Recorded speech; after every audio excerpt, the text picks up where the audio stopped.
This nondescript, whitewashed building might look like just one of the several empty warehouses that pepper downtown L.A., but once inside, it's as if you've been transported into a bygone era.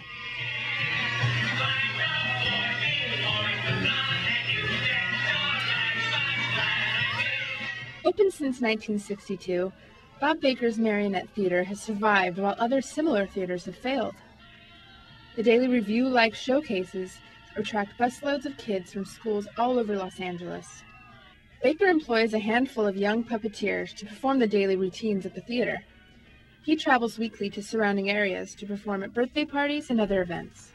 Now 84 years old, Baker first became hooked on puppets as a child growing up in Los Angeles. From the time I was 7, I was doing nothing but getting puppets and learning routines and finding records. As a child, Baker started performing for movie stars such as Elvis Presley and Lucille Ball. He began sculpting and selling his puppets while attending Hollywood High School.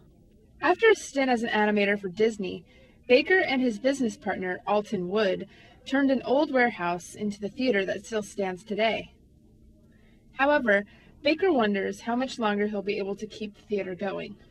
I think our biggest concern is running out of money, actually, because the arts kind of get laid by the wayside in many cases, and especially the older arts. With a lot of emphasis being put on computer-generated graphics today, how does somebody get into puppetry, enough to find a place like Bob's Marionette Theater? Puppeteer Nicole Scott says she got into it as a hobby. I just loved like Sesame Street and the Muppets and things like that, and it's kind of weird, like it drew me to it one day, like it kind of incorporates like all different types of art.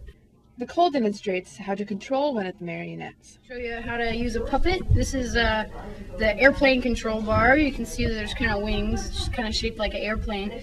And how you hold the puppet is with your left hand. You just kind of cradle it under there. You got to make sure that the mouth string is where your fingers can get to it. And then for walking, you put your thumb there and you kind of spread it out so you can get good leverage on it. And then it's just kind of when we train puppeteers here, we have them stand in the mirror for hours and count like this: 1, 2, 1, 2, 1, 2. Whether or not puppetry is a dying art, Baker shows no interest in retiring. No. So as long as I'm able to come in here and try to do something and keep it going, I'll keep it going. With his life devoted to the art of puppetry, one could argue with Baker that it's actually the theater that's keeping him going. This is Michelle Lanz reporting.